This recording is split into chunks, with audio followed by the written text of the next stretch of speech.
بسم اللہ الرحمن الرحیم۔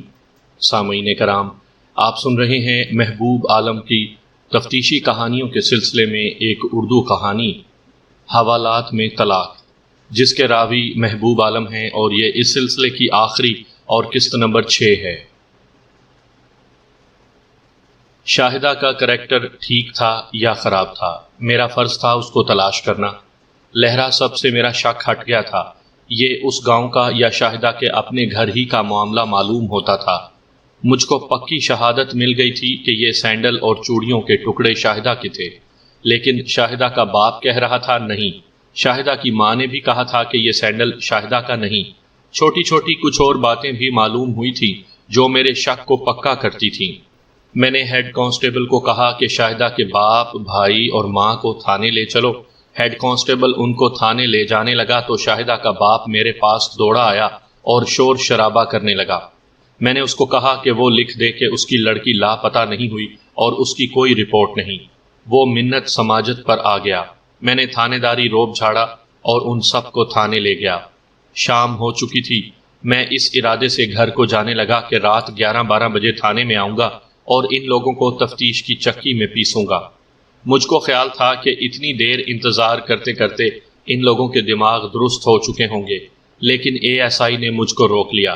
اس کا مسئلہ یہ تھا کہ شہر کے قریب ایک گاؤں کے ایک گھر میں چوری ہو گئی۔ تمام زیور نکل گیا تھا۔ چوری کی یہ واردات 7-8 روز پہلے ہوئی تھی اور اس کی تفتیش یہ ASI کر رہا تھا۔ ایک مخبر کے ذریعے چوری کا سراغ مل گیا۔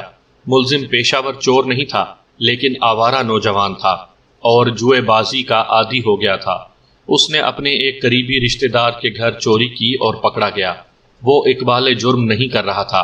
ASI نے دوسرا طریقہ اختیار کیا جو ملزم برداشت نہ کر سکا اور اس نے اقبال جرم کر کے مال کی نشاندہی کر دی۔ میں نے پہلے ایک عامل کا ذکر کیا ہے جس کا نام نورانی شاہ تھا۔ ASI نے مجھ کو ایک اور عامل کا نام بتایا۔ اس کا نام مردان قلندر تھا۔ اس کا گھر چھوٹے سے ایک گاؤں میں تھا۔ یہ گاؤں شاہدہ کے گاؤں اور واردات والے گاؤں کے درمیان میں تھا۔ چودھری کے ملزم نے اقبالی بیان میں بتایا کہ اس نے چوری کا مال مردان قلندر کے گھر رکھا ہے۔ اس میں مردان قلندر کا بھی حصہ تھا۔ مردان قلندر ویسا ہی عامل تھا جیسے دیہات اور شہروں میں ہوتے ہیں یا جیسا نورانی شاہ تھا۔ بالکل فراڈ، لیکن لوگوں کا عقیدہ تھا کہ اس کے ہاتھ میں کوئی طاقت ہے۔ ASI نے معلوم کر لیا تھا کہ مردان قلندر گھر میں اکیلا رہتا تھا۔ اس نے لوگوں کو اتنا لوٹا تھا کہ اس کا مکان پکا تھا، یعنی اینٹوں کا تھا، اور اوپر بھی اس نے 2 کمرے بنوائے تھے۔ اس کا گھر بدماشوں کا اڈا تھا۔ وہاں جوا بھی چلتا تھا اور شراب بھی۔ یہی بدماش اس کی کرامات کا پروپیگنڈا کرتے رہتے تھے۔ شام کے بعد کوئی سائل اس کے گھر میں داخل نہیں ہو سکتا تھا۔ لوگوں میں مشہور تھا کہ رات کو مردان قلندر کے پاس جنات آتے ہیں۔ مردان قلندر نہ اس زمانے میں کوئی عجیب چیز تھا، نہ ایسے قلندر اور عامل آج کوئی عجیب چیز ہیں۔ اس زمانے میں بھی یہ عامل لوگوں کی سادگی اور مجبوری سے فائدہ اٹھاتے تھے اور آج بھی اٹھا رہے ہیں۔ ASI نے مجھ کو بتایا کہ وہ آج رات مردان قلندر کے گھر چھاپا مارنا چاہتا ہے۔ ملزم نے رہنمائی کے واسطے ساتھ جانا تھا۔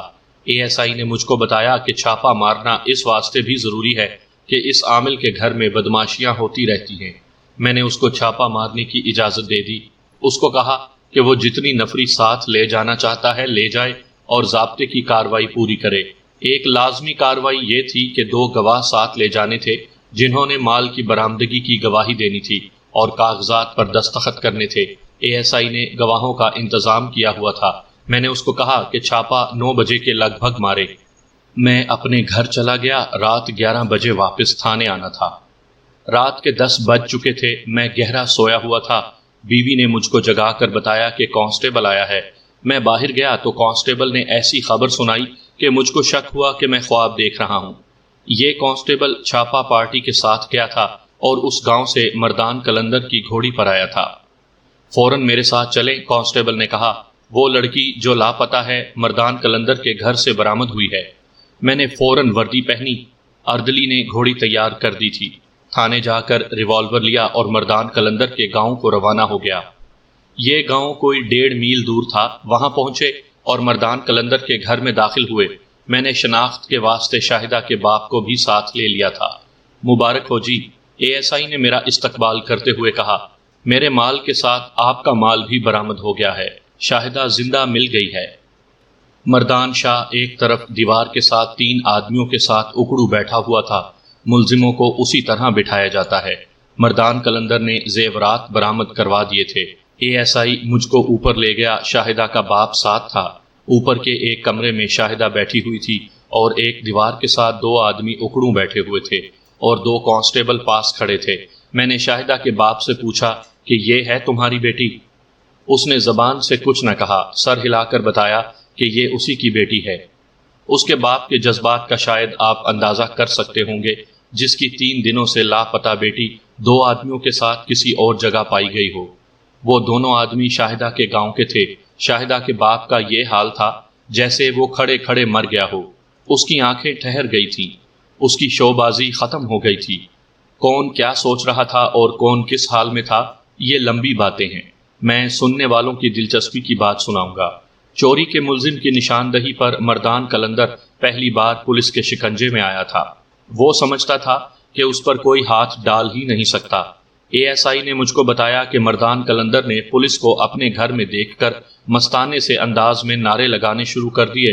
پھر اے ایس آئی کو کہا کہ اس وقت واپس چلے جاؤ، میرے موکل یعنی جنات آئے ہوئے ہیں، ان کو غصہ آ گیا تو تمہیں بہت نقصان پہنچائیں گے۔ اے ایس آئی نے اس کے منہ پر بڑی زور سے تھپڑ مارا۔ وہ شراب کے نشے میں تھا، ایک تھپڑ سے ہی ڈول گیا اور گرتے گرتے بچ گیا۔ ساتھ ایک ہیڈ کانسٹیبل تھا جو ملزموں سے ایذا رسانی کے ذریعے اقبالی بیان لینے میں مہارت رکھتا تھا۔ اس نے مردان شاہ کے موکلوں کو 2-3 گالیاں دے کر اس کے سر کے بال جو اس کے کندھوں تک لمبے تھے پکڑ کر زور سے جھٹکا دیا اور اس کو گھما کر چھوڑا تو مردان شاہ دیوار کے ساتھ ٹکرایا اور گر پڑا۔ چوری کا مال نکال دے۔ ہیڈ کانسٹیبل نے اس کی گردن پر پاؤں رکھ کر دبا دیا اور کہا 1 منٹ سے زیادہ دیر نہ لگے۔ یہ اس وقت کی پولیس کی باتیں ہیں جب قانون کا احترام تھا اور پولیس کو سیاست میں استعمال نہیں کیا جاتا تھا۔ ملزموں کو پکڑنے کے معاملے میں پولیس جنوں اور چڑیلوں سے بھی نہیں ڈرتی تھی۔ مردان قلندر نے اسی میں اپنی خیریت سمجھی کہ مان جاؤ نہیں تو یہ لوگ ہڈیاں توڑ دیں گے۔ اس نے ہاتھ جوڑ دیے اور 2 گواہوں کے سامنے ایک سوٹ کیس سے زیورات نکال دیے۔ اس کے ساتھ جو 3 آدمی تھے وہ اس علاقے کے بدماش تھے اور جوا کھیل رہے تھے۔ تاش اور کچھ رقم سامنے پڑی تھی، یہ قبضے میں لے لی گئی۔ یہ کارروائی اے ایس آئی کر چکا تھا اور گھر کی تلاشی بھی لے چکا تھا۔ اس نے مجھ کو سنایا کہ جب نیچے تلاشی ہو رہی تھی تو اوپر چھت پر قدموں کی دھمک سنائی دی۔ صحن میں کھڑے ایک کانسٹیبل کو اوپر ایک آدمی نظر آیا جو فوراً پیچھے ہٹ گیا۔ کانسٹیبل نے ہیڈ کانسٹیبل کو بلایا اور بتایا۔ وہ دوڑتے ہوئے سیڑھیاں چڑھے اور اوپر آ گئے۔ 2 آدمی پچھواڑے کی منڈیر سے نیچے کو کودنے یا اترنے کی کوشش کر رہے تھے۔ ہیڈ کانسٹیبل نے ان کو للکارا کہ انہوں نے بھاگنے کی کوشش کی تو ان کو گولی مار دی جائے گی۔ وہ رک گئے۔ ایک کمرے میں روشنی تھی، وہاں گئے تو شاہدہ کھڑی تھی۔ پولیس کو دیکھ کر اس نے رونا شروع کر دیا اور بتایا کہ ان آدمیوں نے اس کو زبردستی اٹھایا تھا اور آج تیسری رات ہے کہ یہ سب اس کو خراب کر رہے ہیں۔ اے ایس آئی نے مجھ کو اطلاع بھیجی اور میں پہنچ گیا۔ 2 گواہ شہر سے ساتھ لائے تھے۔ میں نے 2 گواہ اس گاؤں کے لے لیے۔ لڑکی اور دیگر اشیاء کی برآمدگی کے مشیر نامے تحریر کر کے نشاندہی کرنے والوں کے اور گواہوں کے انگوٹھے لگوائے اور تمام افراد کو جو اس مکان میں تھے تھانے لے گئے۔ تھانے میں ایک چیز اور بھی ساتھ آئی۔ یہ شاہدہ کی سینڈل کا دوسرا پاؤں تھا۔ یہ بالکل اس پاؤں جیسا تھا جو میرے قبضے میں تھا۔ میں نے شاہدہ کے بازوؤں میں چوڑیاں دیکھیں، یہ ٹوٹنے سے بچ گئی تھیں۔ چوڑیوں کے جو ٹکڑے میرے پاس تھے وہ ایسی ہی چوڑیوں کے تھے۔ لہرا سب ابھی تھانے میں ہی تھا اور بہت پریشان تھا۔ اس کو ابھی میں چھوڑ نہیں سکتا تھا۔ ابھی شاہدہ اور اس کے اغوا کے ملزموں کے بیانات لینے تھے۔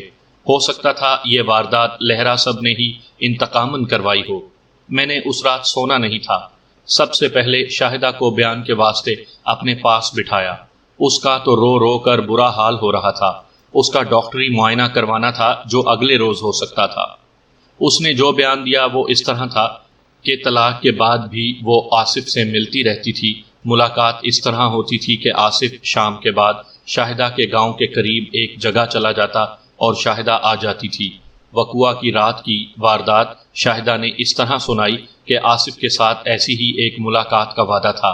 شاہدہ نے گھر سہیلی کے گھر جانے کا بتایا، پھر سہیلی کے گھر گئی تاکہ سچی ہو جائے کہ سہیلی کے گھر ہی گئی تھی۔ وہاں سے وہ ملاقات والی جگہ گئی جو کھیتوں میں تھی۔ آصف آیا ہوا تھا، اس کے ساتھ وہ پیار محبت کی باتیں کر رہی تھی کہ 3 آدمی اچانک آ گئے۔ ان کے ہاتھوں میں کلہاڑیاں تھیں۔ ایک نے آصف کو کہا کہ تم شہر سے آئے ہو اور تمہارے ساتھ ہماری کوئی دشمنی نہیں، تم چپ کر کے چلے جاؤ اور زبان بند رکھنا، یہ لڑکی ہمارے ساتھ جائے گی۔ یہ کہہ کر انہوں نے شاہدہ کو پکڑا اور کہا کہ خاموشی سے ہمارے ساتھ چلی جاؤ، نہیں تو ادھر ہی تم کو خراب کر کے پھر قتل کر دیں گے۔ آصف غصے والا آدمی تھا، اس نے یہ بھی سوچا ہوگا کہ شاہدہ یہ نہ سمجھے کہ آصف بے غیرت ہے اور اس کو 3 آدمیوں کے حوالے کر گیا۔ آصف نے چاقو نکالا اور ان آدمیوں کو کہا کہ لڑکی کو چھوڑ دو اور تینوں میرے مقابلے میں آ جاؤ۔ آصف نے اس آدمی پر حملہ کیا جس نے شاہدہ کو پکڑا ہوا تھا۔ او دیکھ اوئے، اس آدمی نے کہا، اس کے ہاتھ میں چاقو ہے، مارو اسے۔ ایک آدمی آصف کے پیچھے تھا، اس نے آصف کو کلہاڑی ماری جو اس کی گردن کے قریب لگی۔ آصف نے گھوم کر اس آدمی کو چاقو مارنے کی کوشش کی، لیکن 2 آدمیوں نے اس کو کلہاڑیاں ماری، سر پر بھی ماری۔ آصف گر پڑا۔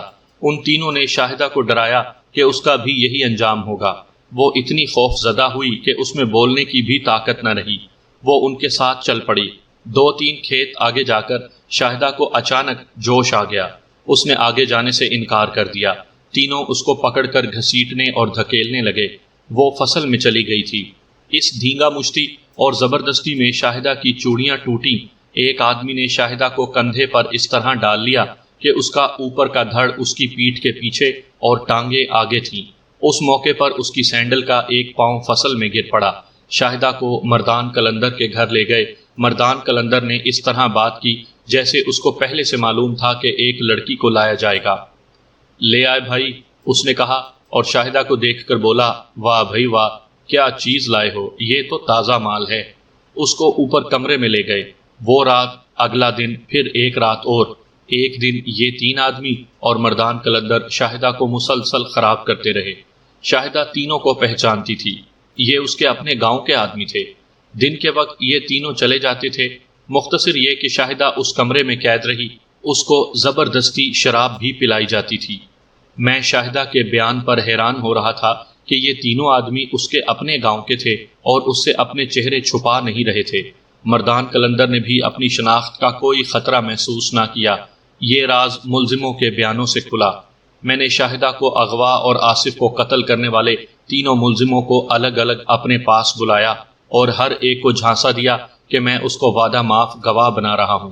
ہر ایک نے اقبالی بیان دے دیا۔ مردان قلندر کو میں نے ایسا لالچ نہیں دیا، اس پر مجھ کو بہت زیادہ غصہ تھا۔ میں نے ASI کو بلایا، اس کافر قلندر سے تم بیان لو، میں نے ASI کو کہا، لیکن اس کو اتنی پھینٹی لگاؤ اور اتنا ذلیل کرو کہ اس کو ہوش نہ رہے۔ ASI نے یہ کام شروع کر دیا۔